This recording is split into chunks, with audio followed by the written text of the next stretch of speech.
चलिए B point C point जो हमने कल डिस्कस किए थे वो दोबारा डिस्कस करेंगे। बी सी डी पॉइंट फटाफट से देखें। बी पॉइंट देखें, sample selection is more objective and more defensible. हम लोग जो सैंपल का सिलेक्शन करते हैं वो सैंपल के ऑब्जेक्टिव के हिसाब से करते हैं। तो जो हमें पॉपुलेशन का ऑब्जेक्टिव है उसके हिसाब से सैंपल लेना है, तो इसलिए जो सैंपलिंग रिस्क है वो कम होता है। सैंपलिंग रिस्क कम होगा तो सैंपल ज्यादा एक्यूरेट होगा, इसको बोलते हैं सैंपल ज्यादा डिफेंसिबल होता है। थर्ड पॉइंट भी पूछा था आपने, this method provides a means of estimating the minimum sample size associated with a specific risk. आपकी ऑडिट में कितना सैंपलिंग रिस्क है वो यहाँ कैलकुलेट हो पाता है, क्योंकि जो नॉन स्टैटिस्टिकल सैंपलिंग है उसमें हम लोग कैलकुलेट नहीं कर सकते सैंपलिंग रिस्क कितना है, इसलिए पता नहीं होता सैंपल साइज कितना रखना है। यहाँ पता होता है, आप सैंपल साइज को एडजस्ट कर सकते हो according to the sampling risk. ज्यादा सैंपलिंग रिस्क है तो बड़ा सैंपल, कम सैंपलिंग रिस्क है तो छोटा sample, and accordingly and because of this आपका सैंपल जो होता है वो ज्यादा एक्यूरेट बन पाता है, राइट। और फोर्थ पॉइंट पूछा था आप लोगों ने, it provides a means of calculated risk and, मैंने कल कहा था कि सी डी ई पॉइंट तीनों लिंक्ड है अपने आप में।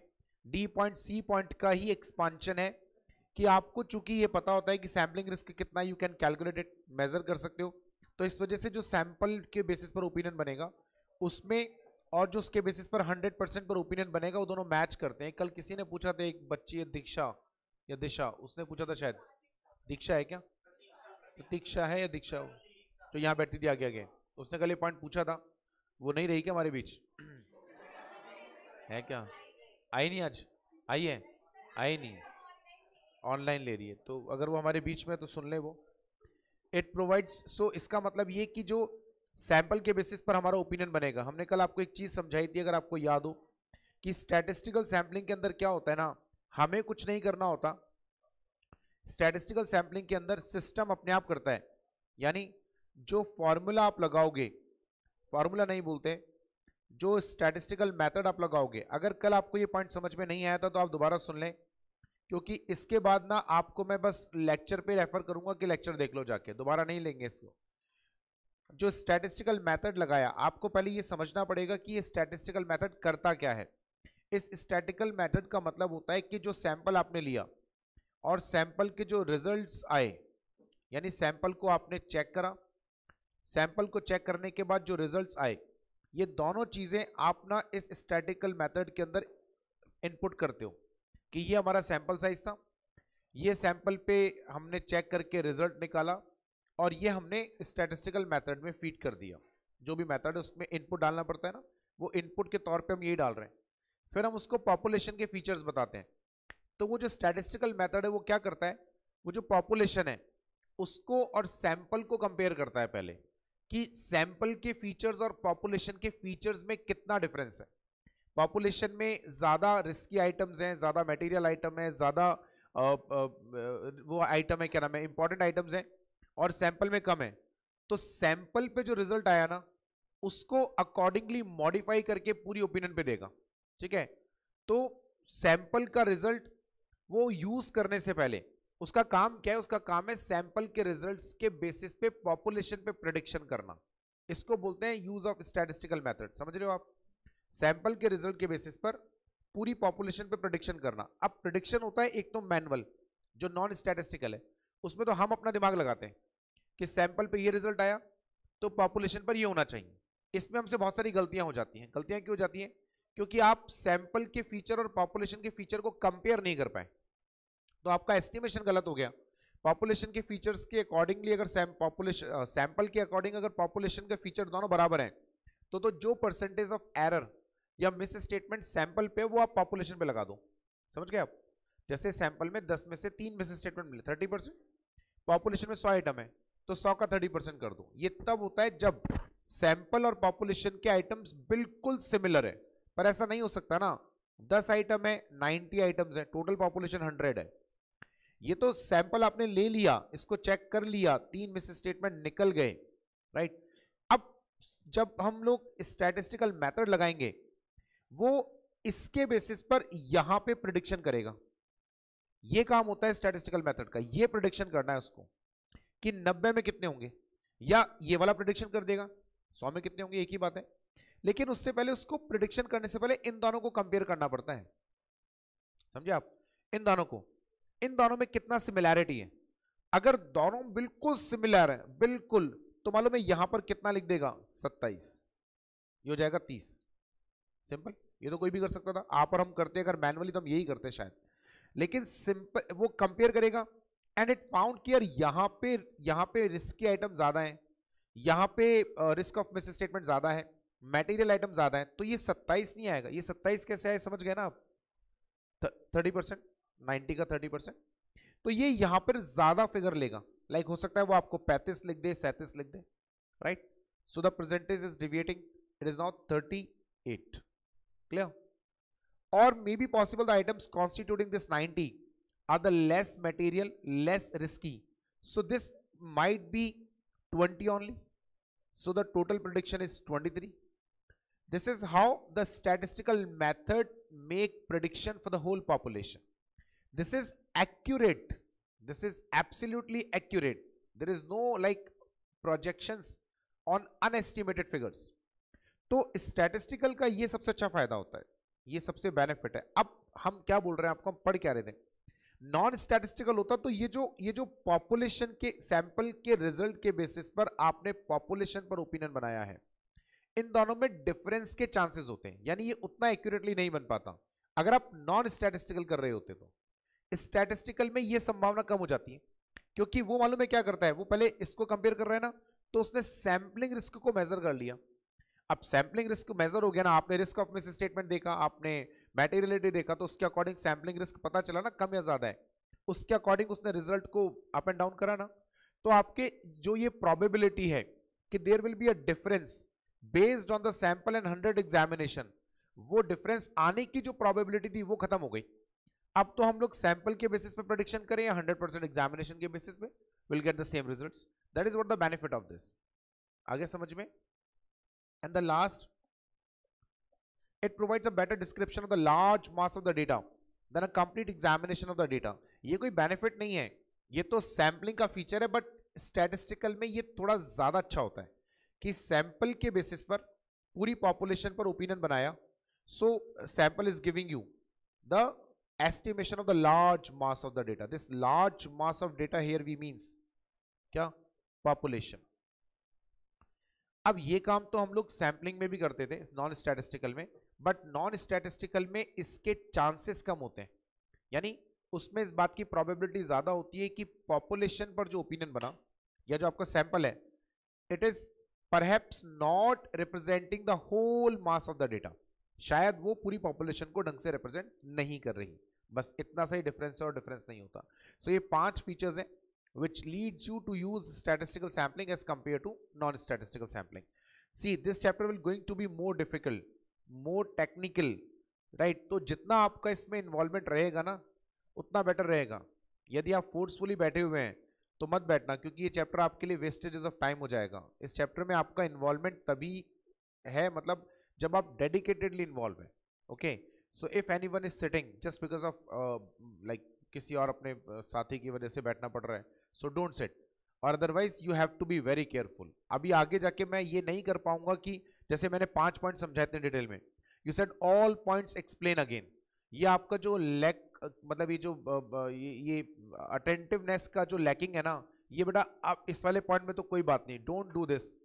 5 पॉइंट समझ में नहीं आ रहे, इसका मतलब आपने बहुत लाइटली लिया और आपने सोचा बोले आ जाएगा समझ में, पढ़ लेंगे, नहीं आया तब आपने एक बार बोल दिया दोबारा कर दो। We don't have plenty of time, we can't waste a time on each and every topic explaining again and again.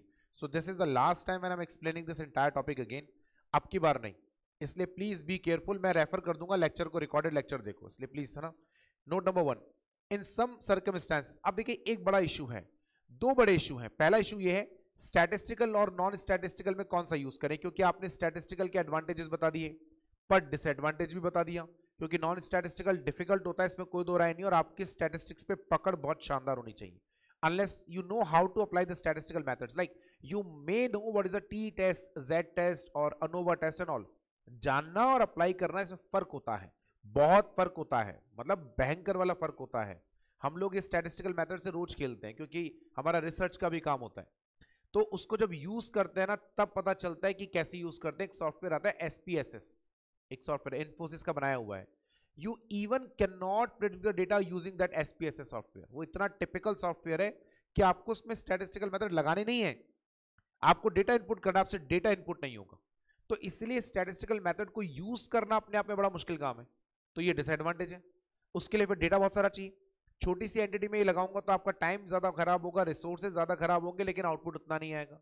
Non statistical के अपने एडवांटेजेस एंड डिसएडवांटेजेस हैं, क्योंकि स्टैटिस्टिकल नॉन स्टैटिस्टिकल में एक्यूरेसी नहीं आती, उसके अंदर आपका जो रिजल्ट है उसमें डिविएशन आने के चांसेस बहुत ज्यादा होते हैं, तो आप समझ में नहीं आ रहा क्या करें। So auditor has to use अपना प्रोफेशनल जजमेंट। लेकिन आपको क्या लगाना है ये इस बात पे तो डिपेंड करेगा ही कि मेरा प्रोफेशनल जजमेंट क्या है, but there are the certain circumstances which can't permit you to use the statistical. For example, if the data is not like voluminous, तो आप स्टैटिस्टिकल नहीं लगा सकते, कम डेटा है, होमोजीनियस नहीं है यानी हेट्रोजीनियस डेटा है। So these are the factors which don't lead you to use non statistical. वहां आपको क्या लगाना पड़ेगा, नॉन स्टैटिस्टिकल ही लगाना पड़ेगा। ओके देखो, in some circumstances statistical sampling may not be appropriate, because auditor should not use statistical sampling when other approach is either necessary or provides more satisfactory information। like जब आपको लगे कि non statistical, ये other की जगह साले गधे सीधा यही लिख देते, अदर तो ऐसे लिखना है जैसे 10-20 हमारे पास में। अरे तो मैंने तुम्हारे मॉड्यूल से ही बनाया भाई, अभी चेंज करके लिख देता ना तो लेकर आ रहे थे, सर ये मैच ही नहीं हो रहा, सर दिलीप गुप्ता क्या पढ़ा रहा है समझ में ही नहीं आ रहा, सर देखो कितनी बड़ी गलती है, एक वर्ड मैच नहीं हो रहा सर, सर ब्लंडर हो गया सर ब्लंडर। पहुंच जाते नीचे लेके, अभी तुम्हारा कोई भरोसा थोड़ी ना है, दगाबाज हो तुम। तो बाई चांस इसलिए मेरे को लिखना पड़ा, अभी क्लास में इसलिए समझा देते क्योंकि अभी तुम पढ़ रहे हो ना, तुमको समझ में आ रहा है कि दो ही मेथड है। तो कई बच्चे वो साड़ी के फॉल से मैच ही करते रहते हैं, उनके पास यही काम है, पास तो उनको होना नहीं है, तो 3 साल कुछ तो निकालने पड़ेंगे ना घर वालों को दिखाने के लिए। तो when non statistical approach is either necessary और provides more satisfactory results. For example, example के तौर पर आप यहां लिख सकते हैं, जैसे population is not having large number of data, population is not having large number of data, या फिर no homogeneous items are there. ये 2 पॉइंट्स आप इसमें मेंशन कर लो। नाउ सेकंड पॉइंट, हमने अभी कहा था कि आपको स्टैटिस्टिकल लगाना है या non statistical, this is your lookout, use your professional judgement. लेकिन सोच समझ के, सेकंड चीज हम क्या बोल रहे हैं, decision whether to use statistical non statistical shall be auditor shall use his professional judgment। however listen this, ये मैंने आपको परसों बताया था, sample size is not a valid criteria to distinguish between statistical और non statistical। like हम पहले sample लें फिर ये डिसाइड करें कि स्टैटिस्टिकल लगाना है नॉन स्टैटिस्टिकल, ये सही तरीका नहीं होता, राइट। आप पहले सैंपल लें बाद में सैंपल लें, इससे इस बात पे कोई फर्क नहीं पड़ता कि आपको स्टैटिस्टिकल लगाना है या नॉन स्टैटिस्टिकल लगाना है, ये आपका डिसीजन है। सैंपल के साइज का इससे कोई लेना देना नहीं, सैंपल का साइज एक अलग चीज है, सैंपल का मेथड एक अलग चीज है। सो दे बोथ आर डिफरेंट, दोनों का आपस में कोई इंटरकनेक्शन नहीं है, दोनों को बिल्कुल अलग अलग रखेंगे आप, राइट।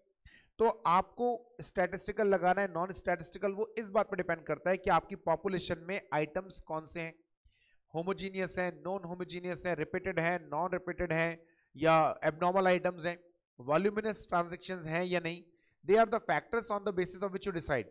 सैंपल का साइज 10 रखना है, 15 रखना है, 20 रखना है, 18 रखना है, that is not at all a criteria, इसका कोई लेना देना नहीं है, दूर दूर तक इसका आपस में कोई लिंक नहीं है, right. So keep them aside, आपस में बिल्कुल नहीं रखना। And now we are going to move on steps in sampling. यहां से आप कॉपी में देखना वेखना सब बंद कर दीजिए थोड़ी देर के लिए, और इसमें भी खास तौर पे जब तक ये स्टेप नंबर 2 चल रहा है ना बेटा ये, और इनमें सबसे मोस्ट इंपॉर्टेंट स्टेप है step number 4, most important. Step number 2 important है पर ये लेंथी है, इंपॉर्टेंट उतना नहीं। स्टेप नंबर 4 ये समझ में आना बहुत जरूरी है, बाकी सब तो सिंपल है। 4 स्टेप्स है, मतलब बेसिकली 5 स्टेप है, बट 4 हम क्यों बोलते हैं। पहला स्टेप है डिटर्मिनेशन ऑफ पॉपुलेशन, ये कोई स्टेप नहीं होता है, आपको डिटरमाइन करना है पॉपुलेशन क्या होगा। रीजन भी हमने आपसे कहा था पॉपुलेशन कौन सा होना चाहिए, ऑफ ऑडिट रेलेवेंस, यानी आपको पॉपुलेशन कौन सा चूज करना है जो ऑडिट रेलेवेंस का हो। व्हाट डज इट मीन, जो ऑडिट से रिलेटेड है। तो सेलेक्ट सैंपल, सेलेक्ट पॉपुलेशन। अब देखिए by and large when we talk about the audit of financial statements, so by and large the population is all, sorry, all nahi, whole set of financial statement. Why this whole set of financial statement? It means P&L, balance sheet, cash flow, fund flow, annexures, schedules, statement of the change in equity, everything, even the other documents अगर कोई है. तो आप ना population को जरा सोच समझ के लेना. Most of the people use to take the P&L balance sheet as a population. That is the biggest mistake which we use to do. We thoroughly ignore the cash flow statement of the statement change in equity or annexures. Contingent liability है, वो तो balance sheet के बाहर होता है ना. There could be certain information which is in the annexures which has not been disclosed in the P&L account. So while selecting the sample, you have to little bit more careful and selecting the population, क्योंकि population में complete data आना चाहिए.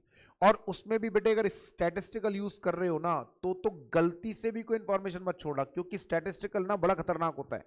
अगर आपने data कम ज्यादा दिया ना, उसको देखो रीजनेबलनेस नहीं आता. जैसे आप और हम लोग क्या करते हैं ना, रीजनेबलनेस लगाते हैं, अपना जजमेंट लगाते हैं. जैसे साल में बिजली के 12 बिल आएंगे, 11 नहीं आ सकते. आपने मुझे 11 दिए तो मैं 1 मिनट में पकड़ लूंगा कि आपने 12, 1 मिसिंग है. वो नहीं लगाता, उसको रीजनेबलनेस लगाना नहीं आता. आपने 11 बिल दिए, उसने मान लिया कि साल में 11 ही महीने होते हैं. वो कह रहे होते होंगे तुम्हारे यहाँ पे, मेरे को क्या लेना देना, 11 हो या 12 मुझे क्या मतलब है. या वो मान लेगा कि शायद 2 महीने का बिल एक साथ आ गया. लाइक बहुत सारी चीजें हैं, तो वो कभी ये प्रेडिक्शन नहीं करता. राइट. इसी तरीके से मान लीजिए पिछले साल आपके 10 क्रेडिटर्स थे, इस साल भी आपके 12 क्रेडिटर्स है लगभग, लेकिन उन 12 में से एक भी 10 वाला नहीं है. जैसे ही आपके सामने ये आएगा ना, अगर आप खुद कर रहे होते तो आपको ना एकदम से क्लिक होगा, एकदम से आपको ये ना एकदम से आपको हिट करेगा कि यार ऐसा कैसे हो सकता है कि लास्ट ईयर का एक भी क्रेडिटर इस साल नहीं है. ये थोड़ा सा इम्पॉसिबल है. लाइक कम ज्यादा होते हैं बट सारे क्रेडिटर हट गए. You started buying from all new creditors. ये थोड़ा सा कंफ्यूजिंग है ना, लेकिन सिस्टम नहीं समझता. उसको आपने बोला ना ये 12 है, 10 है, वो कोई आपसे क्वेश्चनिंग नहीं करेगा, कोई आर्ग्यूमेंट नहीं करेगा, कोई बात नहीं करेगा, वो आगे प्रोसेस कर देगा. सो ये जो रीजनेबलनेस होती है ना, ये मिसिंग होती है. तो सैंपल लेने से पहले पॉपुलेशन में ये इंश्योर कर लेना that population is complete, reliable. ठीक है, ये आपको अच्छे से इंश्योर कर लेना है, कंप्लीट हो, रिलायबल हो, बस. और तो क्या होगा इसमें, यही हो, इतना हो जाए, यही काफी. अब step number 2 and onwards important है. स्टेप नंबर 2 हम यहां जाएंगे नीचे, देखो यहां पर डिटेल में स्टेप दे रखे हैं. Step number 2, now please listen carefully. Right, we are not going to repeat anything again. पहला है सैंपल लेना. सैंपल बनाने के लिए 3 चीजें होती हैं. एक होता है सैंपल डिजाइन, एक होता है सैंपल साइज, एक होता है selection of items of the sample. More और लेस आप पॉइंट नंबर 2 एंड 3 तो समझ ही गए होंगे. सैंपल साइज मतलब कितने आइटम्स आपको सैंपल में लेने हैं. सैंपल पॉइंट नंबर 3, कौन से आइटम सैंपल में लेने हैं. ये तो समझाने में कुछ ज्यादा नहीं है. सैंपल डिजाइन को लेकर शायद आपको थोड़ा सा कंफ्यूजन होगा. अभी हम डिस्कस कर रहे हैं, एक सैंपल बनाने के लिए 3 चीजें लगती हैं. पहला sample design, sample size and items to be selected in sample and they all need to be compiled simultaneously, एक साथ होगा. अब तीनों ही चीजों के बारे में हम एक एक करके अभी डिस्कस करने वाले हैं, बट पहले हम आपको कुछ जनरल चीजें बता रहे हैं जो आपको तीनों चीजों में ध्यान में रखनी है. जैसे following points shall be considered. Point number 1, the purpose of the audit. आपके ऑडिट का ऑब्जेक्टिव क्या है. जैसे आपको एक्यूरेसी कितनी चाहिए, आपको अश्योरेंस किस लेवल का चाहिए, रीजनेबल चाहिए, मोर रीजनेबल चाहिए, लेस रीजनेबल चाहिए, ये आपको डिसाइड करना पड़ेगा. Sometimes there is no statutory requirement to conduct the audit, so we are little relaxed. Statutory नहीं है ना, वॉलंटरी है, तो ज्यादा लफड़ा नहीं है, कोई देखने वाला नहीं है. स्टैट्यूटरी है तो your report might go into the hands of statutory authorities like in case of banks. We don't even to take a single point risk. वहां पे बहुत लफड़ा रहता है, क्योंकि जो ऑडिट रिपोर्ट बनती है section 30 that moves to the RBI. तो आरबीआई का एक पूरा डिपार्टमेंट है, पूरा एक department where all professionals are sitting and they used to minutely watch the audit report of each and every bank. काम है, RBI is the like largest regulator of banks in India. It minutely read the report of auditors for each and every bank and takes जो monetary policy बनती है या fiscal policy बनती है, उन सब में RBI का कितना रोल है बताने की जरूरत नहीं. Your little mistake may spoil the entire banking and financial industry of the country, especially the banking industry. So RBI cannot frame any policy on like अभी कल रात को SBI का एक रिपोर्ट आया, परसों रात को, सॉरी राइट, परसों रात को 8:30 बजे SBI का एक रिपोर्ट इशू हुआ. What it said in the report मालूम है, कि ये जो स्टेट गवर्नमेंट्स ये स्कीम देती हैं, अट्रैक्टिव स्कीम्स लाइक पेंशन कर दिया ना, फ्री पेंशन, फ्री कर दिया, पेंशन देना चालू कर दिया, या फ्री में अनाज बांटेंगे and all, they all are the major reason for increasing the inflation in the country. And अगर ये स्टॉप नहीं कराना तो थोड़े दिनों में हमारा लाल श्रीलंका जैसा हो जाएगा।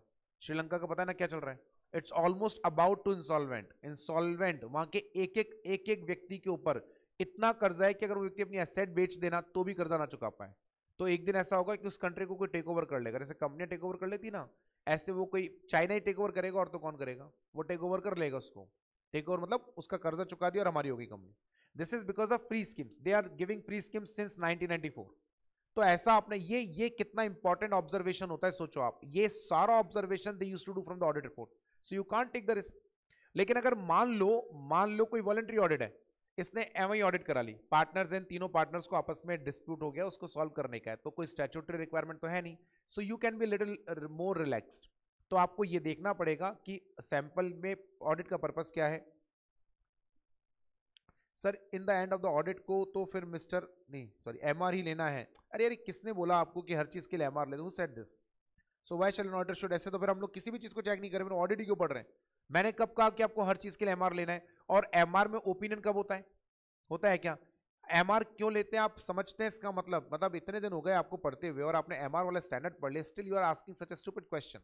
MR is just to confirm the information. Audit report के अंदर हम एक लाइन लिखते हैं, क्या लिखते हैं हम लोग कि that this audit is based on information and explanation given to us. ऐसा क्यों लिखना पड़ता है? Moving to the chapter number 1, limitations of the audit, inherent limitations of the audit. वहां पर एक इनहेरेंट लिमिटेशन था, क्या? कि हमें लीगली वो पावर्स नहीं है जो कि किसी इन्वेस्टिगेटर के पास होता है। You cannot search out the documents, you cannot dwell out the documents, you cannot go into the depth of documents available. Like मैं इसकी ऑडिट कर रहा हूं, राइट, रिया लिमिटेड की मैं ऑडिट कर रहा हूं, I cannot force her to disclose all the documents, and in case I have a doubt that she misleaded some documents, or she like trying to escaping from some of the documents to come in the search of auditor, तो ये fall ceiling तोड़ दिया और ये दीवारें तोड़ दी, सोफे फाड़ दिए, थप्पड़ पर सूट देगी गाल पर दो, कर लेना ऑडिट बैठे बैठे। फिर ये राइट नहीं है आपके पास में, समझ रहे हैं आप इस बात, इसका सेंस समझते हैं क्या आप? अब मान लो अगर इसने कोई इंफॉर्मेशन मुझसे छिपा ली और मेरी ऑडिट हो गई गड़बड़ और कोर्ट में जाके फैल गई, झूठी है नंबर 1 ये, डोंट माइंड ना, कोर्ट में जाके वो बोल रहा है ही, कोर्ट में जाके मान लो अगर ये बोल दे कि सर मैंने डॉक्यूमेंट देने से मना नहीं करा, मैं क्या करूंगा? फिर गया ना मैं तो काम से। हम लोग ये इंश्योर करने के लिए एमआर लेते हैं, जैसे हमने फ्रॉड के लिए लिया। इफ यू रिमेंबर चैप्टर 5 में क्या पढ़ा आपने? एमआर ये मत लो कि आपने ऑडिट ढंग से करी है, रीजनेबल एश्योरेंस है ना। एमआर इस चीज का है कि तुझे जो फ्रॉड पता है वो मेरे को बता दिए ना, कल को साला कोई फ्रॉड तूने नहीं बताया और मुझे भी नहीं मिला, लेकिन उससे रिलेटेड डॉक्यूमेंट अवेलेबल थे तो मेरी जिम्मेदारी। उससे रिलेटेड डॉक्यूमेंट ही आपने मेरे सामने नहीं तो मैं थोड़ी ना रिस्पॉन्सिबल रहूंगा। एमआर तो लेना पड़ेगा ना यार। आप कह रहे हो गोइंग कंसर्न या सब्सिक्वेंट इवेंट की बात करें, ऐसे 560 you disclosed all the subsequent event. अब मैं ऑडिट तो 21-22 की करने आया, सब्सिक्वेंट इवेंट 22-23 के, तो मैं क्या 22-23 के रिकॉर्ड चेक करूंगा क्या बैठ के? अब आपने 22-23 में कोई subsequent event, that is adjusting event, मान लेते हैं एक बार, मैंने चेक नहीं करा क्योंकि मुझे पता ही नहीं चला। मुझे क्यों नहीं पता चला? क्योंकि मैंने 22-23 के डॉक्यूमेंट नहीं देखे, जो कि मेरा काम था भी नहीं। अब मैं तो गया ना काम से।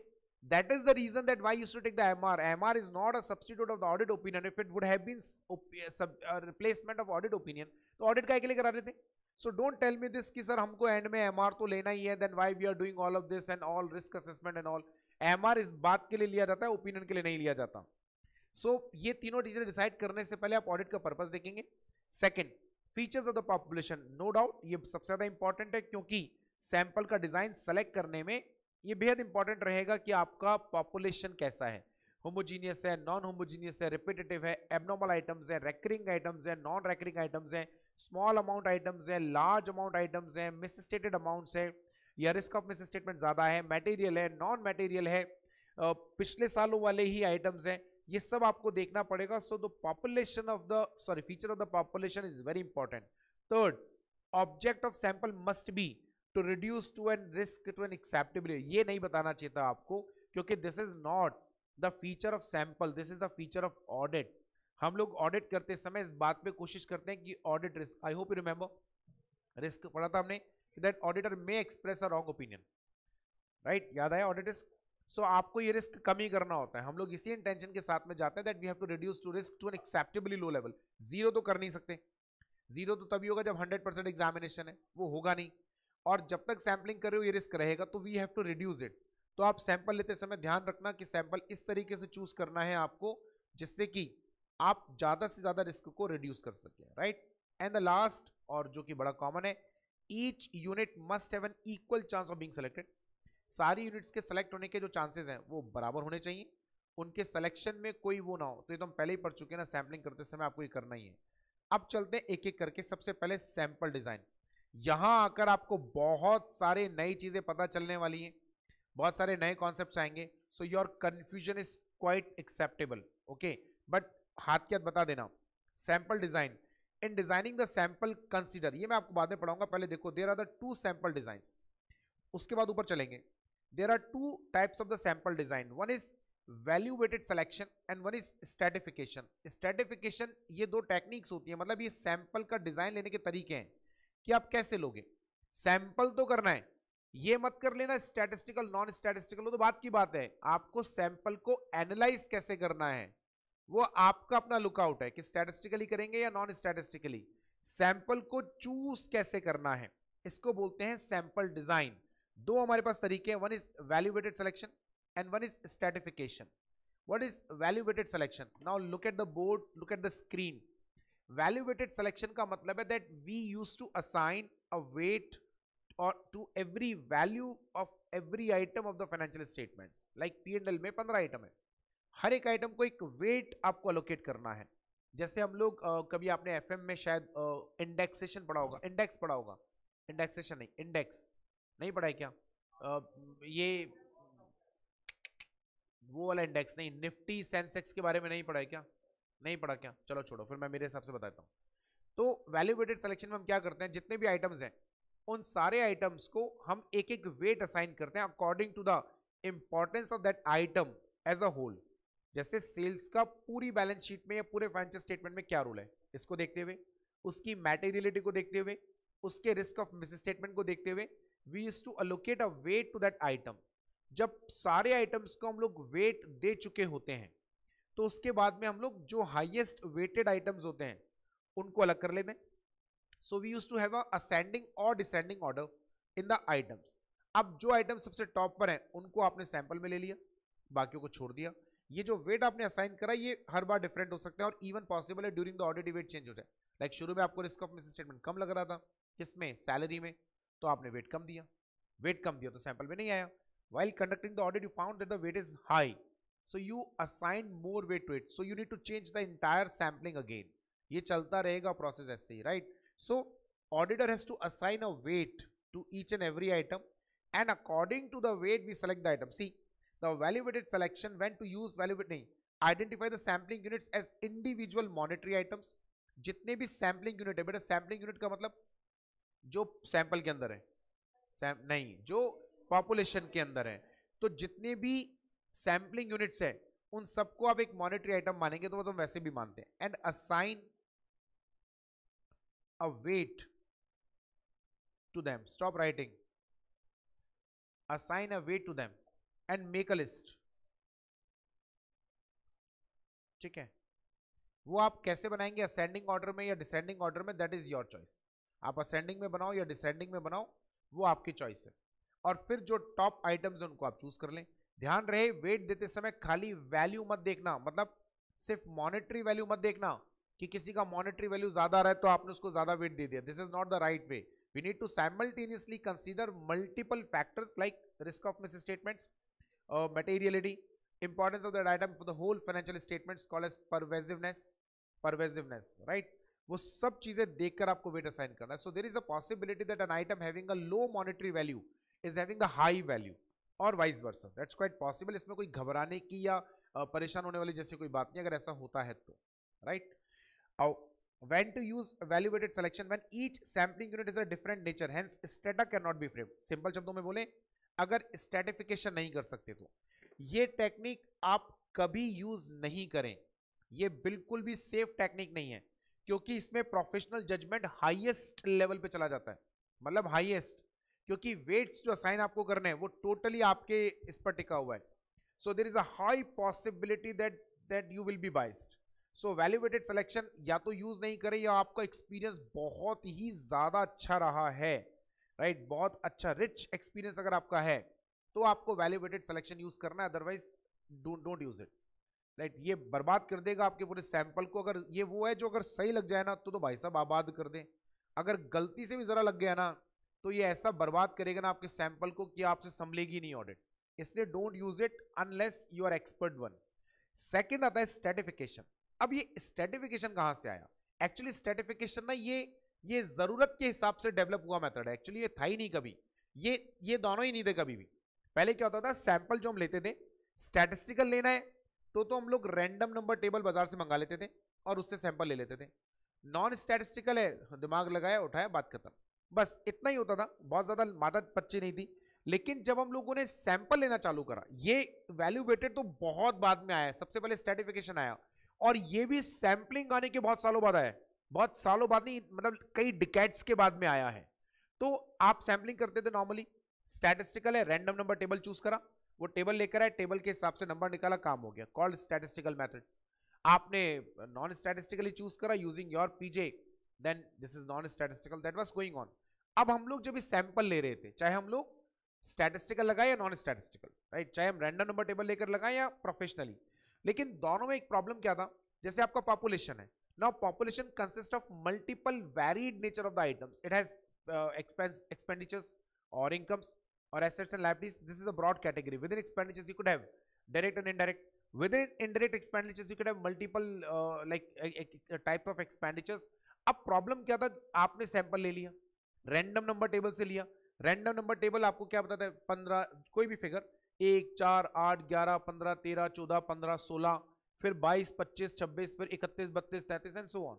अब हुआ क्या, सारे आइटम जो निकल कर आए ना, they all came from expenditures और they all came from assets और the liabilities, right. This is your random selection as per statistical. आपने सैंपलिंग करी नॉन स्टैटिस्टिकल, यानी आपने अपने दिमाग से लगाया, so you started choosing the items. Unfortunately, most of the items are from expenses and less of the items are from the assets or the liabilities. So your sample is not representing the population. You did a good job. Undoubtedly, आपने random number table choose करा, मेरी क्या गलती है? Random number table जो बोलेगा वही लूंगा ना, मेरे तो हाथ में नहीं है। मैंने अपना प्रोफेशनल जजमेंट लगाया, I did a good job, because मैंने प्रोफेशनल जजमेंट ऐसे हैप्पा-हज़ार्डली नहीं लगाया, सोच समझ के लगाया, लेकिन फिर भी सैंपल गलत हो गया। अब मैं क्या करूं, मेरी तो पूरी सैंपलिंग बिगड़ गई। तो हमने कहा आप एक छोटा सा काम कीजिए, आप अपनी पूरी पॉपुलेशन को ना छोटे छोटे स्टेटा में डिवाइड कर दो। लाइक अभी हो क्या रहा है, पॉपुलेशन में 100 आइटम है, आपने 10 आइटम लिए, ऑल केम फ्रॉम एक्सपेंडिचर्स। यही प्रॉब्लम है ना आपका, सैंपल मत इंक्रीज करो, वो 10% रहने दो, 10 ही आइटम लेना। पूरी पॉपुलेशन को हमने स्प्लिट अप कर दिया स्मॉल स्टेटा में, जैसे strata 1 it's for expenditures, strata 2 income, strata 3 assets, strata 4 liabilities, split it. अब 100 आइटम स्प्लिट अप हो गए, 100 सब में तो 100 नहीं रहेंगे ना, किसी में 30 है, किसी में 25 है, किसी में 15 रहेगा, किसी में 40 रहेगा, सैंपल वही 10% है। So you selected a sample from strata 1, 40 का 10% 4 आइटम, 25 का 10% 2.5 आइटम 3 हो गया, 15 का 10% 1.5 हो गया, 2 कर लो, 10 के 11 हो जाएगा, इतना ही तो होगा, ऐसे कोई आफत नहीं आ रही। लेकिन अब जो आपका सैंपल है, इट इज अभी भी आप वही कर रहे हो, रैंडम नंबर टेबल या आपको जो भी करना है, अब बस वो रैंडम नंबर टेबल हम स्टेटा वाइज लगा रहे हैं। नहीं समझे आप? अरे हाँ या ना? तुम्हारे चेहरे पे कोई रिएक्शन नहीं आता, तुम्हारी हालत GI6 वाली जैसी हो गई, GI3 वाली जैसी, सॉरी। रिएक्शन तो लाया करा करो चेहरे पे कि आ रहा है नहीं आ रहा है, समझ में आ रहा है ना? दोबारा रिपीट करना तो नहीं है ना? हाँ अच्छा, वो बोला भी नहीं, मैं करता भी नहीं। तो स्टेटा से आपने सैंपल लिया, अब लगाओ आप स्टेटा के अंदर स्टैटिस्टिकल नॉन स्टैटिस्टिकल जो भी आपको लगाना है, पर your sample will represents the whole population, right. अच्छा, स्टेटा 4 ही बनाने ऐसा नहीं है, आपको लगता है पॉपुलेशन बहुत बड़ी है, एक्सपेंडिचर में से अगर हम लेंगे तो उसमें भी पॉसिबिलिटी कि सारे डायरेक्ट एक्सपेंडिचर के आ गए, सारे इनडायरेक्ट के आ गए, फिर लफड़ा, तो आप और स्प्लिट कर लो। तो आपको कितने स्टेटा बनाने हैं ये आपकी पॉपुलेशन पर डिपेंड करता है। पॉपुलेशन में आइटम 25 हैं, स्टेटा बना दिए 15, तो ये मत कर देना। पॉपुलेशन में वॉल्यूमिनस ट्रांजैक्शन है तो ज्यादा स्टेटा बनेंगे, वो देखना पड़ेगा। देखो इसे बोलते हैं स्ट्रेटिफिकेशन। नीचे एक पूरा छोटा सा वो दिया हुआ है, ये आपका पॉपुलेशन है, थोड़ा बड़ा कर देता है इसको, ये आपका पॉपुलेशन है, रैंडमली ऐसे बनाया मैंने। Making stratification means making strata from population and selecting sample from each strata. For example, this is your population which is consisting of 100 items. of all the varied nature. अब now we have two ways to select the sample. ये पहला वाला तरीका है, sample of 10 items randomly. The 4 possibilities हैं, all items from expenditures or all from the income or all from assets or all from liabilities. None of the sample is representing the population, क्योंकि वो किसी भी एक ही item पर concentrated है. तो हमने दूसरा तरीका अपनाया, divide the population into the small blocks where each block has a similar nature items like all expenses, all income, all direct expenses. Now select a sample of 10% from each block or strata. ये select कर रखा हम लोगों ने. These 10 items are actually representing the whole population. This is called stratification. अब ऊपर आओ, value weighted selection आपको कब लगाना है, जब स्ट्रैटिफिकेशन नहीं हो सकता. मैं कह रहा हूं स्ट्रैटिफिकेशन नहीं हो सकता तो भी मत लगाना वैल्यू वेटेड सिलेक्शन, बट ठीक है, ये तो मैं आपको बता रहा हूं, आप लिख कर ही आएंगे कि वैल्यू वेटेड सिलेक्शन तब लगाना है जब स्ट्रैटिफिकेशन पॉसिबल नहीं. अब ऊपर चलो, मान लो आपकी पॉपुलेशन इतनी सिंप्लीफाइड है कि that we do not need to have a stratification, even we don't need a value weighted selection. I can, using my professional judgment, select the sample from the whole population which is accurate one. तो आपको दोनों ही नहीं लगाने, यानी आप अपना sample design अपने हिसाब से बनाएं. नहीं समझ में आया? यानी अगर कल को आपने सैंपल लेते समय सैंपल डिजाइन ही नहीं लगाया, ना तो वैल्यू वेटेड सिलेक्शन ना तो स्ट्रैटिफिकेशन, कोई नहीं पूछने वाला आपसे कि ऐसा क्यों नहीं कराए. हमें आप इसमें कोई दिलचस्पी है भी नहीं कि आपका सैंपल में आपने मेथड क्या लगाया, वो ये डिजाइन क्या लगाया. इंटरेस्ट हमें इस बात में है कि आपका सैंपल सही होना चाहिए, आपका रिजल्ट सही आना चाहिए, राइट. जैसे आपने पढ़ाई कितनी करी, कैसे करी, उससे कोई लेना देना नहीं है, आप पास होने चाहिए. यदि आप पास हो गए तो आप अच्छे हैं, फेल हो गए तो आप बेकार है, दैट्स इट. ये उसी तरीके से है. Is it clear? Sample design is clear? Any confusions? बोलो ना हाँ या ना. ऐसे मरे मरे गोबर सा मुंह लेके बैठे रहते हो सुबह सुबह, शर्म नहीं आती कि अपना मुंह देख के तुम्हें शीशे में कि ऐसा गोबर सा मुंह लिया हम घूमते रहते हैं दिन भर, हैं? ये अजीब सा नहीं लगता तुम्हारे को? कहीं बाहर निकलते होंगे तो गाड़ी के वो जो लगी उस पर एक हाथ में नजर तो मारते होंगे, ऐसा तो हो नहीं सकता.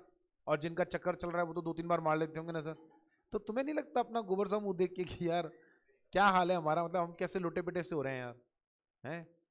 मतलब तेरा को तो देख के लगता भी कि नहीं लगता होगा, लेकिन तुमको तो लगता होगा, बाकी लोगों को तो नहीं लगता, आदत पड़ गई. बढ़िया है. गोबर जैसा मुंह ही बना रखा है तुमने, नहीं है क्या मतलब है? बना के दिन भर घूमते रहते हो, मुंह सूजा हुआ है, आवाज नहीं निकलती. हाँ, वो माता के जागरण में बैठे, शुरू के 5 मिनट जय माता दी जय माता दी, उसके बाद चलना छोड़ना है. हाँ जय माता दी, वो चैटिंग सेटिंग कर रहे हैं, बच्चा बगल में, मम्मी बिस्किट दे दो, उसको एंटरटेन करने में लग रहे हैं, चैटिंग कर रहे हैं, बातें कर रहे हैं, औरतें गप्पे लड़ा रही हैं. माता जी की जागरण का आता पता ही नहीं है. और एंड होगा ना जब लास्ट वाली को जय माता दी, प्रसाद दे दो भाई साहब, प्रसाद दे दो. यहाँ बच्चे सर इंपॉर्टेंट क्वेश्चन बता दो, सर इंपॉर्टेंट टॉपिक बता दो, प्रसाद दे दे प्रसाद.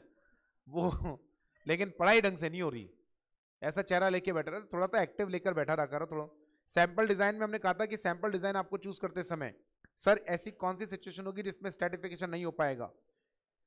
हाँ, अरे पॉपुलेशन ही छोटी सी है मेरे भाई, तो स्ट्रैटिफिकेशन नहीं करना पड़ेगा. या होमोजीनियस आइटम नहीं है, क्योंकि आपने देखा स्टेटा में हमने वो आइटम लिए जो होमोजीनियस नेचर के हैं.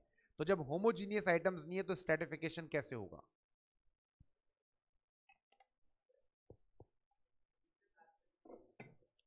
क्या बोले? लास्ट वाली लाइन, होमोजीनियस आइटम अगर हैं तो स्टेटा नहीं बनेगा. ओ सॉरी, होमोजीनियस आइटम नहीं है तो स्टेटा नहीं बनेगा. कैसे बनेगा स्टेटा? स्टेटा में सिमिलर आइटम ही तो लेते हो, अब आइटम्स ही अलग अलग हैं तो स्टेटा बन ही नहीं सकता ना. चलो अब देखो, सैंपल डिजाइन बनाते समय आपको किन बातों का ध्यान रखना है. यानी आपको स्ट्रैटिफिकेशन करना है, वैल्यू वेटेड सिलेक्शन करना है, आपको नहीं करना है, दोनों ही काम. वो 4 बातों पर डिसाइड होगा. पहला, purpose of audit and how to achieve the purpose, that is which audit procedure shall be applied to obtain audit evidence. आपने 7 टेक्निक्स पढ़ी थी, इंस्पेक्शन, ऑब्जर्वेशन, इंक्वायरी, याद है?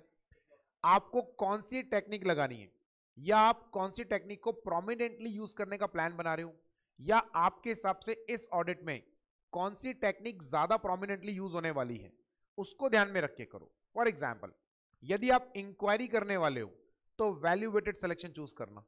क्योंकि इंक्वायरी करके आपको आइटम्स का इंपॉर्टेंस आइडेंटिफाई हो पाएगा। लेकिन अगर आप इंक्वायरी नहीं करने वाले हो, आप एनालिटिकल लगाने वाले हो, राइट, तो फिर स्ट्रेटिफिकेशन करना, क्योंकि एनालिटिकल में रेशियो ट्रेंड निकालते तो हमें सिमिलर आइटम चाहिए होंगे, तभी तो आप रेशियो ट्रेंड बना पाओगे, तो उसमें आप स्ट्रेटिफिकेशन यूज करेंगे। तो सबसे पहले आप ये डिसाइड करें कि आपकी ऑडिट का ऑब्जेक्टिव क्या है इस ऑडिट का, और उसको आप अचीव कैसे करने वाले हो। सेकेंड, ये बहुत इंपॉर्टेंट है लेकिन है थोड़ी बेवकूफी, what constitutes a miss statement और अ डेविएशन। डेविएशन हम लोग यूज करते हैं इंटरनल कंट्रोल के लिए, और मिस स्टेटमेंट हम यूज करते हैं रिकॉर्ड्स एंड डॉक्यूमेंट्स। मीनिंग दोनों का सेम ही है, दोनों का मतलब सेम ही है, बस टर्म अलग अलग है। इंटरनल कंट्रोल में मिस स्टेटमेंट वर्ड यूज नहीं कर सकते ना, क्योंकि कोई रिकॉर्ड्स नहीं होते, कोई डॉक्यूमेंट नहीं होता है। अब आपको ये पता हो ऑडिट करते समय what is a miss statement, like मैं किसी एंटिटी की ऑडिट कर रहा हूं, मुझे पता ही नहीं है कि क्या चीज फ्रॉड होती है, मुझे एरर ही नहीं पता। जैसे फॉर एग्जांपल, आप किसी कंपनी की ऑडिट कर रहे हो but you do not know the provisions of companies act. अब आपको पता ही नहीं है प्रोविजन ऑफ कंपनीज एक्ट क्या है, तो अगर आपके सामने वायलेशन ऑफ द लॉ होगा ना, तो भी नजर नहीं आएगा आपको, तो आप मिस स्टेटमेंट डिटेक्ट कर पाओगे क्या? आपको यही नहीं पता कि कौन से इंटरनल कंट्रोल अच्छे माने जाएं, यानी स्टैंडर्ड इंटरनल कंट्रोल का आपको जानकारी नहीं, और आप इंटरनल कंट्रोल चेक कर रहे हो, आपके सामने इंटरनल कंट्रोल होगा, डिविएटेड होगा, सही नहीं होगा, तो भी आपको नहीं पता चलेगा कि डिविएशन है या नहीं। So first of all you must know what is a miss statement and what is a deviation. But मेरा अपना पर्सनल व्यू क्या है, यहां क्यों डाला, ये तो ऑडिट के पहले चैप्टर में डालना चाहिए था। जिस आदमी को यही नहीं पता what is a miss statement and what is a deviation, या किस सिचुएशन में क्या चीज मिस स्टेटमेंट होता है, क्या डिविएशन, तो वो आदमी तो ऑडिट करने के लायक ही नहीं है, मतलब वो ऑडिट भी कैसे करेगा। तो आपको ये चीज शुरू में बताना चाहिए था। तीसरा पॉइंट बहुत ध्यान से सुनिएगा, जो हमने कल भी डिस्कस करा, टोलरेंस रेट ऑफ डिविएशन और tolerance rate of miss statement. Tolerance rate of miss statement मतलब आपके हिसाब से किसी भी एंटिटी के फाइनेंशियल स्टेटमेंट में कितने मिस स्टेटमेंट्स नॉर्मल होते हैं। और ये कोई जनरल असेसमेंट नहीं होता, हम जब किसी एंटिटी में जाते हैं ना, उस एंटिटी के बारे में जानकारी लेते हैं, then this tolerance level is setup automatically, अपने आप ऐसा लगने लग जाता है कि हाँ, इस एंटिटी में इतने ट्रांजैक्शंस के इतने miss statements will be quite normal. तो वो जो टोलरेंस लेवल है वो आपको देखना पड़ेगा। ये हम इसलिए बोल रहे हैं क्योंकि अगर आपका टोलरेंस लेवल बहुत ज्यादा कम है, मतलब बिल्कुल ही ना के बराबर है, तो बेहतर ये होगा कि आप सैंपलिंग ही नहीं करें, और अगर आप कर भी रहे हैं तो आप वैल्यू वेटेड सिलेक्शन तो मत करना, फिर आपको स्टेटा पे जाना पड़ेगा long with a larger sample, stratification that too with a larger sample. अगर आपका टोलरेंस लेवल बहुत कम है, आपको गलतियां एक्सेप्टेबल नहीं है, और अगर आपका टोलरेंस लेवल अच्छा है, आप छोटी मोटी मिस्टेक्स को आप इग्नोर करने के लिए रेडी हो, आपको पता है ये मिस्टेक्स नॉर्मल एंड ऑल, तो you may go for the valuated और स्टेटा, फिर वो आपकी चॉइस है कौन से पे जाना है। बट आपको अपना टोलरेंस लेवल पता होना चाहिए। ये टोलरेंस लेवल जैसे आपका पेशेंस लेवल होता है ना, या आपके गुस्से का लेवल होता है, या आपके पेशेंस लेवल के हम बोले, वही टोलरेंस लेवल है, बस उसको हमने मिस स्टेटमेंट या डेविएशन पे फिट कर दिया। ओके, एंड जैसा मैंने आपको कल कहा, ये tolerance level day by day कम होता जाएगा, मतलब आपका एक्सपीरियंस बढ़ता जाएगा तो टोलरेंस का लेवल भी बढ़ता जाएगा, और जैसे उम्र बढ़ने के साथ पेशेंस का लेवल बढ़ जाता है ना, ऐसे टोलरेंस का लेवल भी बढ़ जाता है आपके एक्सपीरियंस का, क्योंकि आपको ये समझ में आने लगता है कि ये तो नॉर्मल है, इग्नोर इट, ये नॉर्मल है, इग्नोर इट, ये नॉर्मल है, ये इग्नोर इट, ये इंपैक्ट नहीं डालता ओवरऑल पे, इग्नोर इट, ये इंपैक्ट नहीं डालता ओवरऑल पे, ignore it. This is how we decide the tolerance level. ये तीन बातें जिनको ध्यान में रखकर आप अपना सैंपल का डिजाइन फाइनलाइज करेंगे, और जब एक बार सैंपल का डिजाइन आपने फाइनलाइज कर लिया, will move to the sampling risk. Most complicated item, most complicated लेकिन most interesting topic of this chapter is now. अब देखो हमें क्या करना है, क्या डिस्कस करना है, we need to discuss about sample size. बहुत ज्यादा कॉम्प्लिकेटेड है ये, आप 10 मिनट के लिए सब भूल जाओगे, राइट। एक वर्ड होता है sampling risk, right. Sampling risk का मतलब क्या होता है, आगे डिटेल में पढ़ते हैं अगले पेज पर, शॉर्ट में सुन लो। आपका सैंपल के बेसिस पर जो ओपिनियन बना, जो पॉपुलेशन के 100% एग्जामिनेशन के ऊपर ओपिनियन बनता, उन दोनों में डिफरेंस आएगा। दिस इज मोर और less similar to the audit risk, लेकिन ऑडिट रिस्क का कारण सिर्फ सैंपलिंग रिस्क नहीं होता। Sampling risk is one of the factor which leads audit risk. Okay, अगर अदर फैक्टर्स नहीं है तो sampling risk and audit risk will be similar. ऐसे ऊपर ऑडिट रिस्क है, it arises due to the many factors, one of which is sampling risk. अगर other factors नहीं है फॉर एग्जाम्पल, तो your sampling risk will be equal to the audit risk. What is sampling risk? कि अगर आप sampling करके जो opinion बनाओगे वो ओपिनियन 100% एग्जामिनेशन करके जो ओपिनियन बनेगी इससे डिफर करेगी या कर सकती है? करेगी या कर सकती है? करेगी. करेगी. करेगी नहीं कर सकती है. तभी तो रिस्क है. रिस्क वर्ड यूज क्यों करा हमने? There is a possibility. अब ये जो रिस्क है ना, ये रिस्क आपको एस्टिमेट करना पड़ेगा. अब सैंपलिंग रिस्क में देखो, मैं दो चीजें बोल रहा हूं, ध्यान से सुनना. अगर आपको सैंपलिंग रिस्क ज्यादा नजर आ रहा है, राइट, तो आप बड़ा सैंपल लोगे क्योंकि सैंपलिंग रिस्क कम करना है. सैंपलिंग रिस्क कम आ रहा है तो छोटा सैंपल लोगे. ये एक जगह रखो, दूसरी जगह आओ. यदि आप सैंपलिंग रिस्क ज्यादा लेने को तैयार है तो छोटा सैंपल लो. यदि आप सैंपलिंग रिस्क कम लेने को तैयार हैं तो बड़ा. अब आपको पहला और दूसरा दोनों साथ में चलाने हैं, राइट. सैंपलिंग रिस्क ज्यादा है और आप ज्यादा लेने को भी तैयार हैं तो छोटा सैंपल लो. सैंपलिंग रिस्क, मैं 4 बना रहा हूं परम्यूटेशन कॉम्बिनेशन. सैंपलिंग रिस्क ज्यादा है और आप ज्यादा सैंपलिंग रिस्क लेने को रेडी हैं तो छोटा सैंपल लो. सॉरी, हाँ, छोटा सैंपल. सैंपलिंग रिस्क ज्यादा है और आप ज्यादा सैंपलिंग रिस्क नहीं लेना चाहते तो बड़ा सैंपल लो, राइट. सैंपलिंग रिस्क कम है और आप ज्यादा सैंपलिंग रिस्क लेना चाहते हैं, ये नहीं हो सकता. सैंपलिंग रिस्क जब कम ही है तो आप ज्यादा क्यों लोगे?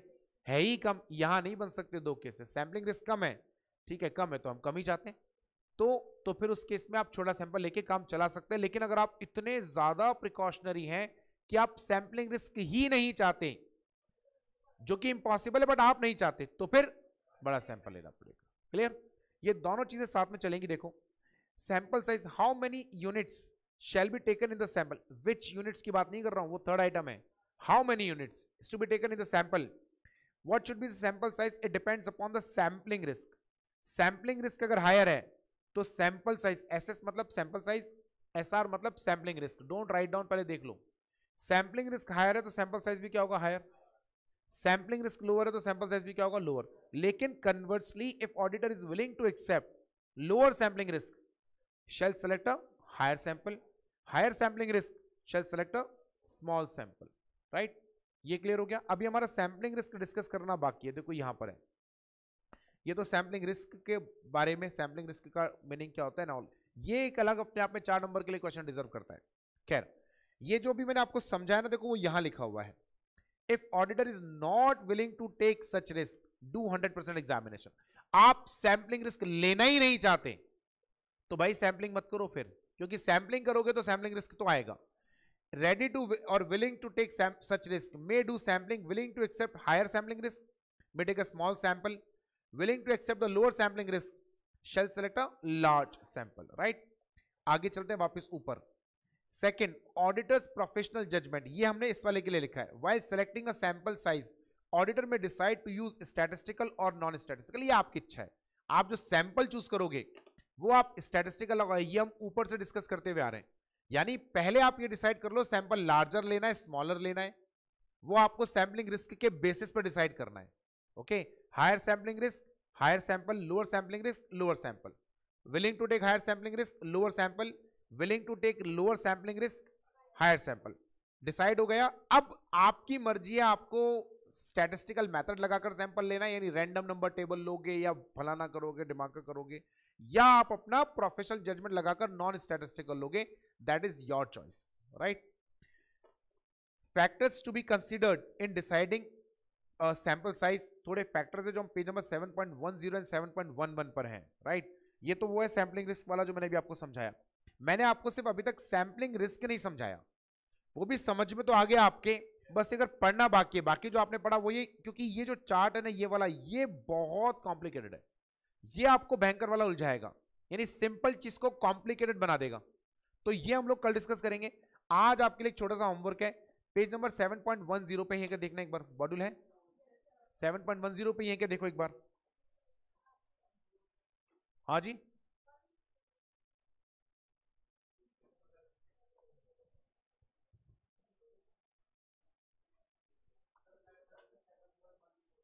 सेवन पॉइंट वन फोर पे ये ना.